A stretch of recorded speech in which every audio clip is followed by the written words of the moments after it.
Hello and welcome to this episode of Creative Impact. In today's episode, we'll delve into the importance of crafting a customer experience, or CX, that is not only successful, but is one that clearly resonates with the brand strategy. Customer experience is at the heart of luxury brand strategies. It's crucial for luxury brands because it forms the foundation of how these brands are perceived and valued by customers. Unlike conventional brands, luxury brands rely heavily on the exclusivity, emotional connection, and uniqueness of not just a product, but an experience that resonates with the brand strategy, craftsmanship, and prestige. Creativity plays a pivotal role in shaping this customer experience, helping to translate brand values into personalized, memorable interactions. In a luxury context, creativity extends beyond design and product development to include innovative customer touchpoints such as immersive retail environments, exclusive digital experiences, personalized storytelling, and this can position luxury brands to stand out in an increasingly competitive market. Joining me today is Christophe Cais, CEO and founder of CXG. Christophe, welcome. Thank you for joining me in the studio. Thank you so much, Narmin. I'm very, very happy to be here with you today. So we're going to address today customer experience and its role in the luxury world and the role of creativity in that. Please, first of all, tell us a little bit about yourself and your experience and journey. My journey actually started in the US, in New York precisely, where I finished school at the time, and I was working in a completely different field. I was working in finance. And one of my friends was a fashion designer. And one day she called me up, and I was helping her on the weekend. And one day she called me up and said, look, I want to expand the brand. I want to develop in Europe, and I'd like you to join me. And I did. That was my first encounter with, again, an area I had no knowledge about, which was, she was, at the beginning, she was a jewelry designer and venture into fashion afterwards. But it was a fascinating journey that lasted between 1994 and 2004. So it took me places, because we went from New York to Paris and then from Paris to Shanghai. And it got me to learn about fashion, about retail, it was a premium brand, I would say. It was not a luxury brand, but I've learned so much during that time.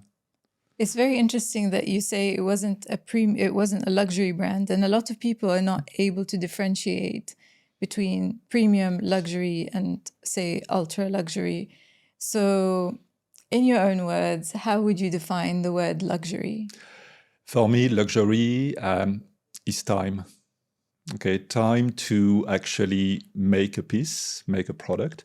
Time which is also related to the heritage of this product, which is why not all, because you have some new brands that today are luxury brand. I'm thinking about Richard Mille, which is a brand that 50 years ago didn't exist and which today has established itself as one of the major luxury brands. But if you look at most luxury brands, they have a heritage, a history to share. Time also to somehow choose the product and to buy the product. To me, a real luxury product is not something you buy on impulse. It's something you, at the beginning, think about, eventually will dream about, maybe become a bit obsessed about, and eventually you will buy. And again, it's something that you're going to keep for a long time, and perhaps pass on to the next generation. When it comes to jewelry and watches, I think it's beautiful when you have those kind of product, jewelry or watches that are passed from son to from father to son, and so on, and with the jewelry as well. It's absolutely beautiful. And that's exactly the tagline of Patek Philippe. It is. You're right. Which is yes. Thank you for defining that. That's beautifully put.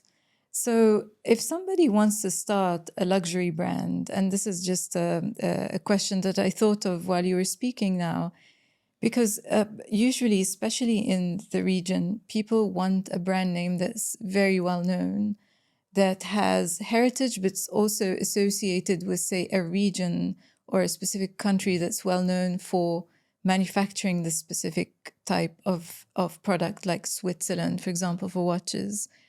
But if somebody locally wants to start a luxury brand, how would you advise them to go about it from the beginning? Okay, I'm going to take an example from France, where you have a company called Luxe Impact. It was started by the gentleman who was the CEO of Harry Winston and Bally. His name is Frédéric Denarp. And basically what Frédéric and his team have done is that they've been looking and identifying some really, really old brand names, even though the brand had kind of disappeared, but there was a history, and they did a lot of research and they identified some brands that came from 200 years ago.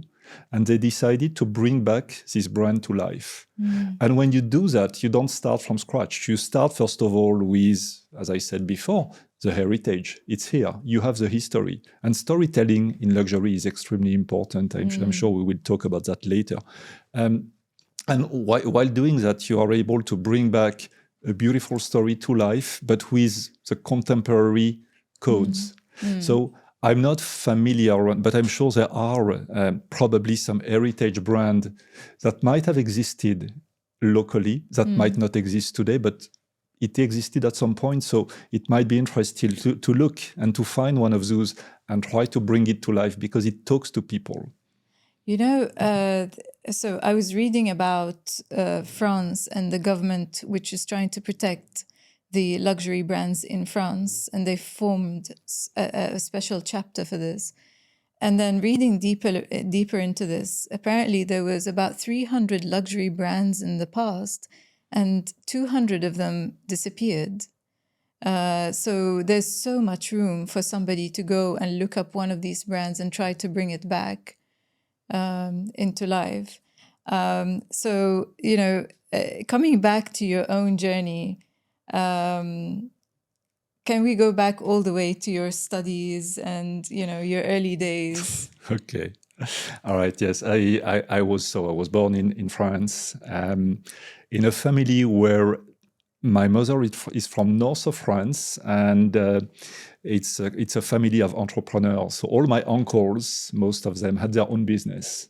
And if you look at my father's side, south of France, they were mostly working in public service or having other kind of job, but they were not entrepreneurs. And I lived between those two.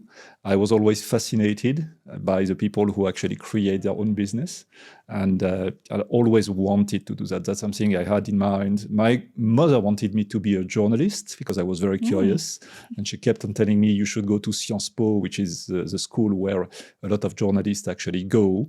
And I kept telling her, Mom, I want to have my own business. I want to be able to make money, to create something, to develop something by myself. And that's what I ended up doing. Oh, nice. Yeah. So, okay, let's go into creativity and the creative process. So your organization, so you're the CEO and founder of a company that purely looks after and advises luxury brands on customer experience. And at the heart of that, would you agree that creativity is very important? I believe creativity is essential when it comes to luxury brands, even though some brands are exceptions. And there is one that comes to mind in terms of, I would say, aesthetic creativity. Some brands, and I remember a conversation I had with a top executive at Rolex, and he was explaining to me that any change in the aesthetic of a Rolex is actually driven by some technical constraints, right? So some brands are actually really, really strong in terms of product quality and product technical features, and that's typically the case of Rolex. And in that case, and it's a beautiful luxury brand, obviously, we'll agree on that, but the creativity is not at the heart of what they do. However, innovation is.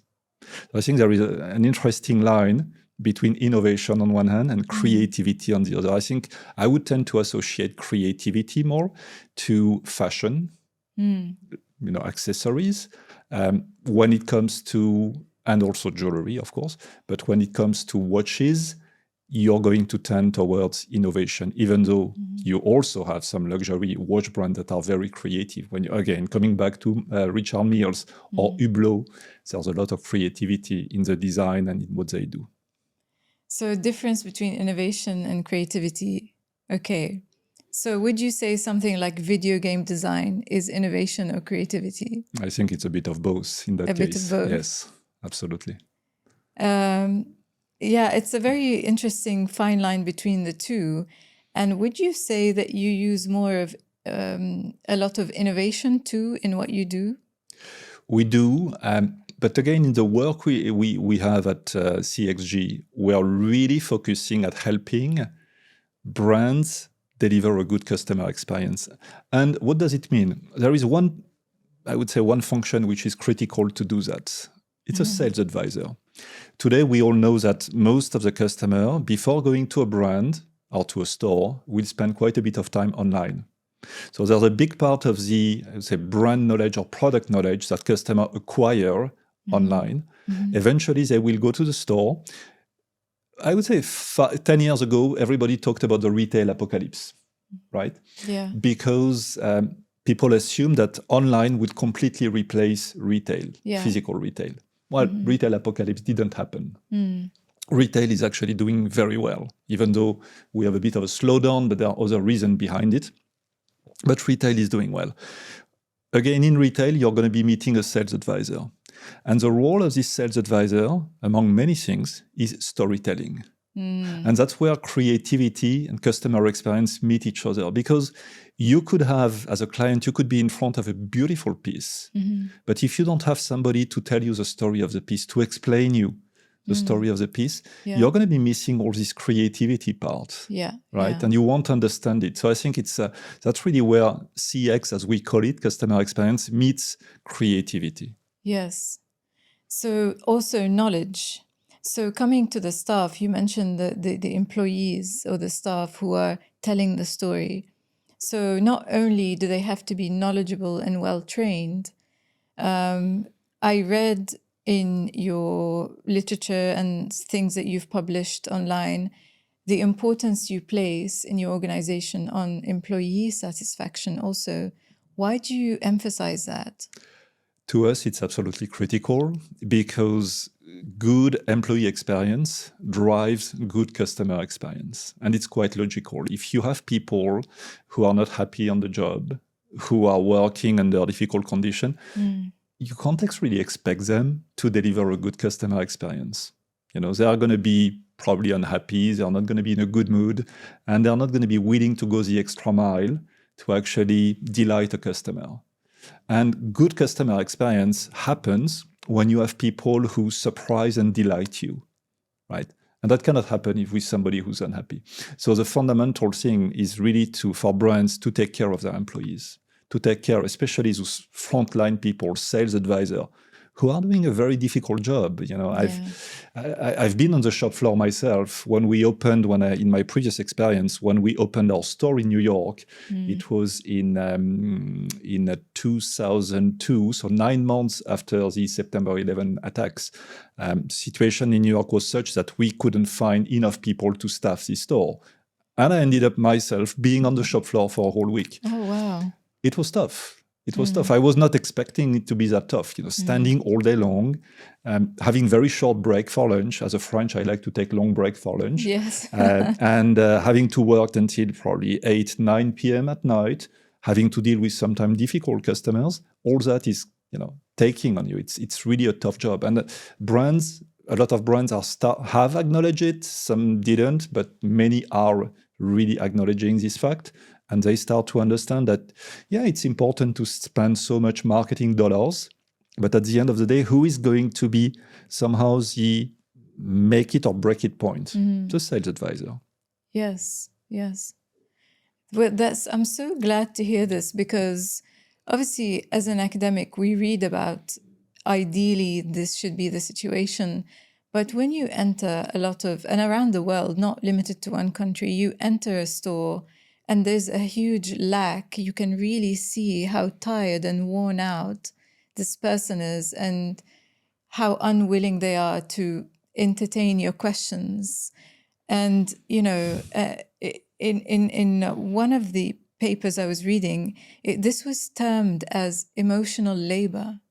So emotional labor, because even though they, you know, like you experience all this hardship, being on your feet and listening to the same track of music over and over and, you know, just being so tired, on top of rude customers and so on, or difficult customers, you still have to smile and look professional and behave professionally. So I think it's, you know, I'm really happy to read on your website how much you emphasize this, and how it reflects quickly onto eventually the customer service and the customer experience as well, and forming friendships with the customer, you know, and relations, building a rapport, if you Absolutely, like. absolutely. And you're touching on a very, very important point, which is, as a brand, what do you want your sales advisor to focus on? Do you want them to be focusing short term on the transaction, which means selling? So I want to sell you this bag today. Or are you going to be focusing on building a relationship? And I might not be selling you this bag today, but you will come back, right? And to me, and it's coming back, we're coming back to time management. How do you actually value your customer over a period of time? Yeah. If you're only focusing on short-term sales, eventually your brand is going to dry out because this is not what people want, right? And you're not going to build loyalty. We are in a moment when we see that the brands that are still performing are brands that have built over time a very strong customer base. If you take a brand like Hermès, they just published their number for Q3, they are still going at plus 14%, when most of brands in the industry are actually either in low single digit or even in negative territory. Why is that? Simply because, and there are many reasons, the brand is very desirable, of course, but also because they have a customer base that are followers. You know, and people are not pushing. People are building relationship. Yes, it's a fine balance of being helpful and not being too pushy. And so that takes me to so many questions about how you design your customer experience. Like, what are the pillars that you follow or the priorities when you're designing this? We start with the emotion, and let me explain a bit what I mean here. We ask brands, and that's the first thing we do. We ask brands a very simple question, but as always, simple questions can be quite difficult to answer. And this question is, how do you want your customers to feel? And you would be surprised that many brands either don't know or you have as many answers as people you speak to. Okay. And it's difficult. It's difficult because as soon as you touch emotions, putting words in front of emotions is sometimes challenging. So what we do to get them, to guide them towards the emotion, what we call the emotional intention they want to have, is that we're going to use images. Yes. Okay. And by identifying images and creating this connection between the image and the brand, we end up finding out what is their emotional intention. So that's the first step of our journey. And usually we do that with large brands, and we do that at HQ level with the C-suite. Now, what's interesting is that from that, you need to move to a second stage, which is the emotional signature. And in essence, it means, how do you make it happen? What are you going to be doing to make this emotion come to life, right? And that raises a number of questions because it's very cultural. You don't do it the same way in Japan as you would do it in the US, in Brazil, or in Dubai, right? So there is a matter of making sure that this emotional signature, even though the emotional intention is the same, you need to make sure that the emotional signature is going to be localized. Okay, so that's how we help brands basically redefine what we call their experiential signature. Right. So I'm hearing culture. So first of all, elements of culture and being just really conscious of that. I'm hearing from signature, something very customized to that brand, almost like a fingerprint for that brand, and that cannot be replicated. But how is that possible to design a signature emotion purely for this brand? Okay, I'll give you one example to illustrate. We worked on one occasion with a beautiful watch brand, Swiss watch brand. They came up in Geneva with an emotional intention, which was pampering clients. So we want our clients to feel pampered, right? So how do you do that? We went to Hong Kong and we had a workshop. And the beauty of this is that the workshop you organize, you do it with people from the shop floor. Right? Why do you do it with them? Because they know their customers best. And they also, if they design this signature themselves, rest assured that they will follow through, they will do it, they will bring it to life. It's sometimes a bit disheartening to see that an emotional intention is created, a signature is created at headquarter level, and then doesn't really resonate with the local teams in all those countries. So by doing it locally, you create something that people actually embrace because it's theirs. So for this specific brand, pampering clients, how do you do that? How do you create a signature that delivers this emotion in a store in Hong Kong? And they came up with really interesting idea. I can remember of two. The first one was that whenever a client was entering the store, and bear in mind, Hong Kong, we are talking about street level stores. It was not a shopping mall. And Hong Kong is humid, hot. So when you typically enter a store from the outside, you're sweating. And the first thing they wanted to do is to offer a refreshment towel to any customer that was entering the store, a bit like what you get on Emirates business class or first class, right? But nobody was doing it in retail. So it's a really nice way to show that you are welcoming a guest. Me make maybe a little detour. In French, we say that a luxury brand is actually a maison. Okay, maison, which means a house. And when you welcome somebody in your maison, in your house, there is a notion of hospitality. You are a host and they are guests.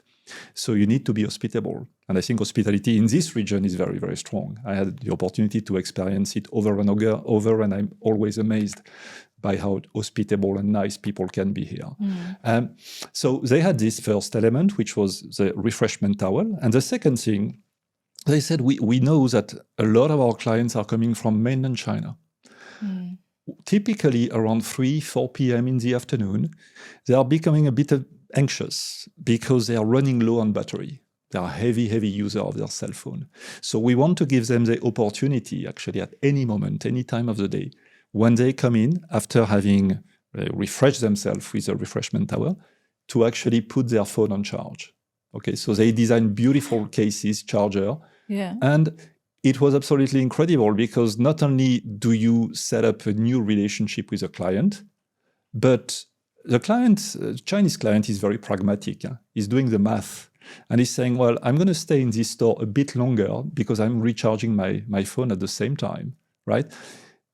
In retail, an empty store is dreadful. However, quite the opposite. If you see a store where you already have quite a few people, it gives you the impression that it's a brand that is working well and you would want to get in, right? So it was really a very positive vibe that this experiential signature, emotional signature was actually bringing to this retail network in Hong Kong. Wow, that's really it's very simple details, very small details, but that mean a lot to that customer at that moment in time when they're hot and their mobile phone has run out, perhaps they're thirsty, etc. One of the things that are quite common are queues, creating a queue outside the store with a rope. And my personal take on this, and I'm quite opinionated on this, is if I'm a luxury customer, I don't want to be standing in a queue to enter a store. Please share your take on this. It's a tough one. It's a tough one because the queue really started to generalize right after COVID, right? You didn't have, you had it, but you had it in, I would say, the big flagship store, But then all of a sudden, every single store started to have this queue system. In some cases, I've been myself in situation where there was nobody in a store in New York once. I was still queuing. I ended up speaking to the CEO of this brand, telling him what's going on. Why did your team got me to wait outside for like 5 minutes to actually before I could enter the store? So I'm like you. I'm a bit aggravated with this idea of having to queue. However, I think the brands right now are trying to have a better management of the number of people who are in the store at a certain moment in time. And that makes sense because they want to be able to handle those customers better. Now, queuing, when it has to happen, has to be managed a lot better. Queuing for a brand is an opportunity because you have people who are willing to spend their time. And again, let's not forget, time is our most precious commodity. Sure, yes. Right? Yeah. They are willing to spend time before entering a store. So they are idle. You have their undivided attention. So, and this is a moment where they actually don't expect much. I think in marketing, it's all about expectation on one hand, and what do you deliver on the other? So when the expectation is low, if you were to be queuing in front of a luxury brand, you're like, okay, I don't like it, but I have to do it, and you have low expectation. So that's an opportunity for the brand to actually come up and do something out of the ordinary. So that this moment on which you had low expectation and which is not a very pleasant moment could actually become one. Right? So how do you do it? Now, brands that have been doing things which are interesting. I think one of the things that is critical when it comes to queue management is giving an idea to people on how much time they're going to have to wait. Okay, more or less. Yes, okay? yes. That's quite important. And then you can entertain people in some way. You can find ways to maybe start storytelling about the brand or storytelling about the building, especially when you're in a city like Paris. The building has so much history. The neighborhood has so much history. So there are things to be done at this moment because you have people's attention. Yes, yes. So there are ways to go around this or to manage the negative emotions that might arise while waiting in a queue. Yeah. But I think not many brands know that. There's room for improvement. There is room for improvement, absolutely. Yes, and queue, even though, again, the industry is experiencing a slowdown, but I was in Paris 10 days ago, and I was walking in front of the Louis Vuitton store, which is between Avenue Georges V and Avenue Champs-Élysées, and there was still a queue of at least 150 meters. Yeah. So at 11 a.m. So your company recently published an article on the service recovery paradox, which I found very interesting and used in some of my classes. So can you give us insights on this? Yeah, the service recovery paradox is fascinating. It basically says that if you have a group of customers who are in a relationship with a brand and everything is going smoothly, they are going to have a certain level of loyalty, right? Is expected.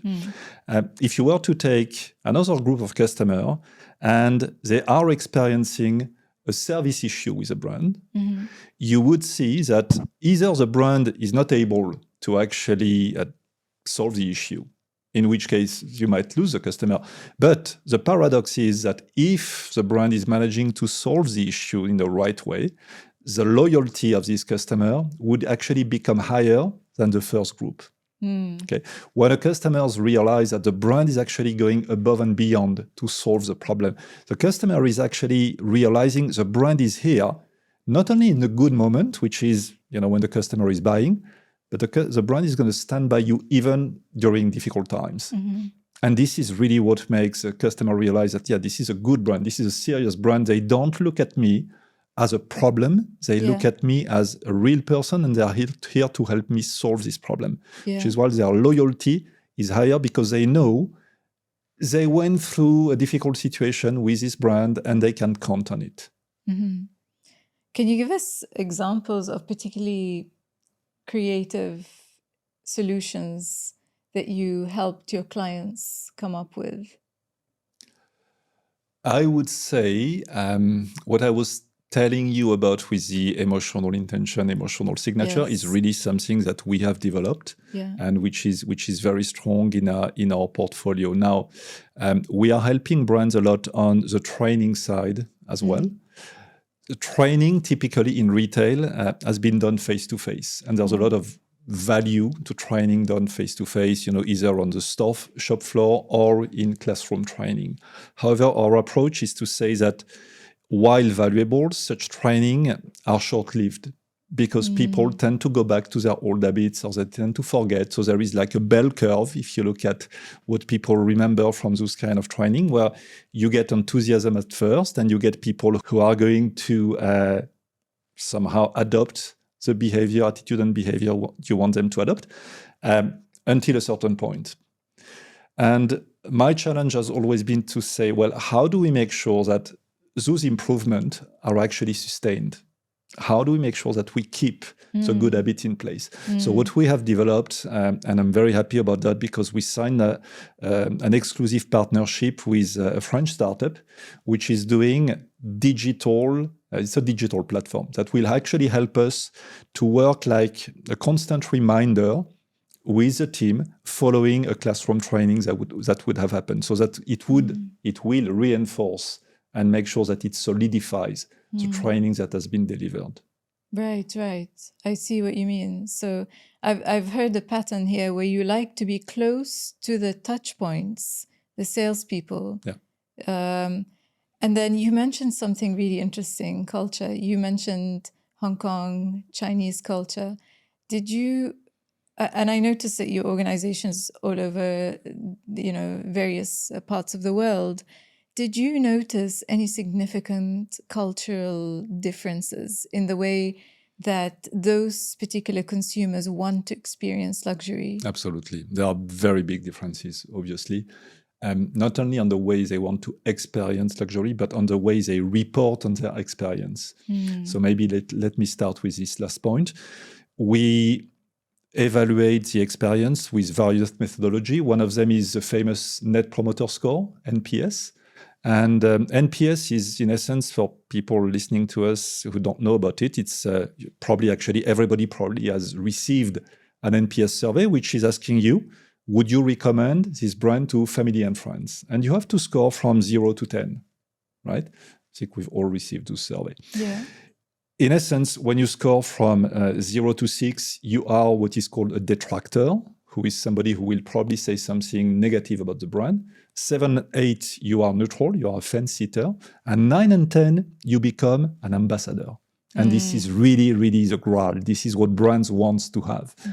Now, what's really interesting is that when you ask this NPS question in countries like the US, you have a very large amount of people who are promoters. Promoters, ambassadors, 9 and 10. Because in the US, people have a tendency to be cheerful, to be positive, and to give high scores, right? If you come to a country like France, or even worse, Japan, the people are going to be very reluctant to give you a 9 or a 10. So coming back to your question, reading the customer experience is something that you cannot do in the same way, depending on the people who answer. Now, the experience itself is also very different. Coming back to Japan, which is a fascinating country when it comes to customer experience, the Japanese have a word for it, which is called omotenashi. And omotenashi is really an art of hospitality, the art of serving people, the art of basically anticipating the customer needs. And this is absolutely incredible. So the level of sophistication that you have on a market like Japan is second to none, right? You don't find it in other countries. However, the flip side of this is that they have sometimes difficulty to express their emotion and to connect at a personal level. Right. Because it creates somehow a distance. On the other hand, if you go to New York, you have people who are extremely friendly, extremely open, and you feel that they could actually be friends with you. So it's a very, very friendly attitude and friendly relationship that is built. So very different depending on the countries. Right. And in terms of the customer expectation with luxury, for example, what's the expectation of the experience of entering a retail store? That's a good one because the expectations usually are really high. Simply because brands are spending so much on marketing. A luxury brand is going to spend anywhere from 5 to 12% of its turnover on marketing activities. If you're talking of a brand, a major brand, which is doing more than 10 billion, you're talking about easily 1 billion euros spent in marketing. So of course, when you spend so much money on your brand, on the story of the brand, on the appeal of the brand, you create expectations. So people are coming to your store with the expectation to live a luxury experience. And of course, the challenge for the brand is to make sure that this promise, this brand promise in a way, is going to become a reality at store level. And that's where we play a big role. Yes. And so in retail, you have the opportunity to use the 5 senses to create that experience that you've designed or that emotional signature that you've designed. And then you would follow the brand strategy or the brand identity in order to reflect that across the 5 touch points or the 5 sensory elements. But when it comes to being online, I remember in the early days when all the luxury brands were really resistant and very reluctant to go into the digital online kind of sales mode until they felt like they had to. I feel like Burberry kind of pioneered that for a while, and then others followed suit. And still, some of them are not doing it well. They're just there because they have FOMO. All their peers are doing it, so they need to be online. And I totally understand, because as a luxury brand, you're all about creating distance, aspiration, being a little bit unobtainable maybe, or, exclusive is the word. So how do you manage to create that? And if you've had any projects digitally, how would you tackle these? It's a tough one, because indeed you are not addressing all the senses of the client. So there is a limitation in what you can actually do online. However, again, online is a place where the client will go at first. Today, 80% of the customers going to a luxury store have been online on the website or on other social media to discover the brand or to get to know more about one specific product if they know the brand already. So online is a critical moment. It's a critical element of this journey that we call the omni-channel journey, right? Now, there are many things, and you're right to say that for a very long time, brands were reluctant. I remember having conversation back in 2010, 2011, and brands CEO were saying, we will never be online. There is absolutely no way we are going to go there. Right. Eventually, people, you're right, were somehow forced to go online. And today, I would say 90% of luxury brands are online. I can't think of one that is not, but there are probably a few that are not. Now, the question comes, do you actually only display your product online? Yes. Or do you also sell yes. online? And some brands have decided to only sell one small part of the collection online, which is the one which is probably the least expensive, or the one which is the kind of entry-level collection, because if you start to enter a territory where the product is more expensive, they still want the customer to come to the store. So you need to give, at the same time, a good reason for customers to come to the store. But there is somehow psychologically a certain price point beyond which the majority of people say, I want to go to the store, I want to touch, I want to feel, I want to smell, and I want to get my luxury experience as well. So I want to hear the story of the brand, and I want to somehow to also maybe put a face in front of this product I'm going to buy, which is a sales associate I'm going to be dealing with. Yes. And what about the outlet shops? Oh. Bista Village, Village de Luxe, they call it. Also in Milan, there's one. That has been a blessing and a curse for brands. You see a lot of brands that have decided not to go there. And you see brands that have been actually very, very active at opening stores in those outlets. Now, the problem is a problem of probably brand dilution. When you sell product at a discounted price as a luxury brand, you probably damage your brand a bit, right? And we've seen, and again, I've spoken to a lot of CEOs who have told me, if we want to put the brand back on track, and if we want to revive the desirability of the brand, we're going to have to close many outlets because this is not helping us, right? You need to keep in mind that some brands were actually manufacturing some product that were designed to go to the outlet. So they had specific collections for the outlets, which is, again, not something I would say a strong luxury brand would do ever. Yes. So you think that would dilute the brand? So even if... I think it, again, it depends of the positioning of your brand. But in my view, luxury brands and outlet is not something that should go hand in hand. Yes, yes. And what surprises me sometimes, even in the main stores, for example, if you go to one of the malls here, you would see there's a discount, there's this sale, which I couldn't explain. Why is there a sale on luxury brands? Is this something that would kind of dilute the experience as well, or dilute the brand? I think it would dilute the brand. And if you look at the strong brands, you never have any sale. Go and try to get a discount at Louis Vuitton, Hermès, Dior. You won't get it. Yeah. Won't get it. So it's a sign of weakness from the brand. And the luxury brand to be legit has to be strong. Right. Yeah. So as soon as you start to discount your product, you discount your brand at the same time. Yes. We were studying the quiet luxury. So quiet luxury where, it's the complete opposite of loud, demonstrating the brands and so on.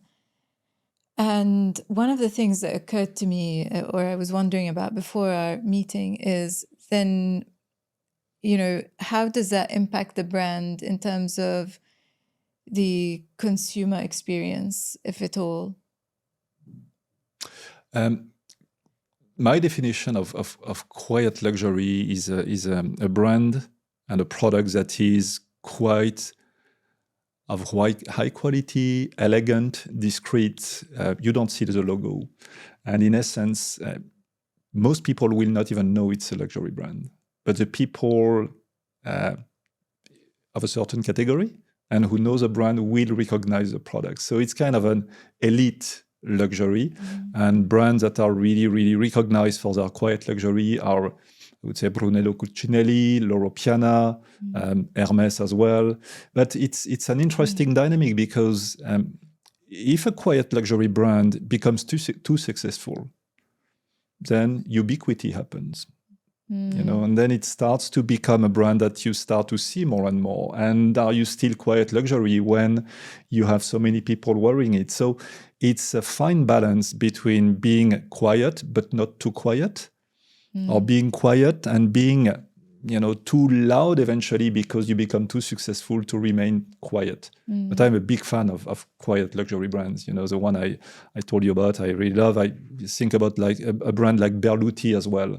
It's a typical quiet luxury brand, very, very low-key, but beautiful product and fantastic collections. Yeah. Yeah. Okay, so we cannot avoid talking about AI because it's basically gone into all domains. It's gone to all sectors. So how do you see that being an impact on it? Look, AI has been actually something luxury brands have used for quite some time, especially in supply chain. You might remember a few years ago, there were a few scandals because a brand had been destroying products, right? And that doesn't go well in today's world. So brands now have been using AI to make sure that in terms of production levels, they are really nearly at par with what consumer will actually buy. So there is a big use of AI in supply, in logistics as well. It's coming on the shop floor, but slowly we see it arriving very, very strongly in call centers. Yes. So call centers to me is a place where AI, machine learning is really going to make a big difference. And there are already experiments that are being done, which are showing that with a bot that has been again well trained, you can deliver a fantastic customer experience, sometimes even better, and using emotions and being empathetic. It's quite impressive. So I think that, again, AI is going to have a huge impact here. AI on the shop floor, things are happening, but slowly, and I don't see any application as of today. Mm-hmm. And just to conclude, I mean, looking to the future, where do you see customer experience going with all this innovation and change in customer demands and sentiment? Yeah, it's really interesting because luxury, we've been saying for a very long time that luxury is going experiential. So most people today expect luxury brand to not only deliver a product, but to deliver an experience that goes with the product. So technology can allow that with the NFT. When you buy a luxury product, a physical product, with an NFT, you can have a digital experience as well, right? So that's interesting. To me, there are many things where technology will play a real important role in evolving the customer experience. But we need to keep in mind that technology in itself is only a tool, right? It's not solving your problems. It can help you solve your problems. And there's a big difference between the two. I see big opportunities for luxury brands in the circular economy, when they will be actually taking back product and managing all the second-hand market by themselves as well. So yes, it's of course data is something that brands are using already in marketing for hyper-personalization, and that will continue. That's really an interesting opportunity as well for brands. But yes, a lot of things are happening because the technology allows the customer to have, again, different things. Thinking about a digital passport for product as well. When you buy a product, you have a digital passport, which is basically telling you where the product was made, and which is going to, if you were to sell the product, is going to be a proof that this is a genuine product. So there's a lot of, to me, I see it as we move forward, the product plus experience plus services as well. So there's going to be an interesting evolution toward that. And the digital passport is a good way to kind of combat replicas and the grey market. Yeah, absolutely. As well. Absolutely. Yeah. Yes. Well, Christophe, I mean, this could go on because it's such an important topic. And actually, it's at the heart of all brands, but specifically luxury brands. Thank you for joining me today and sharing your insights. Thank you so much. It was a pleasure.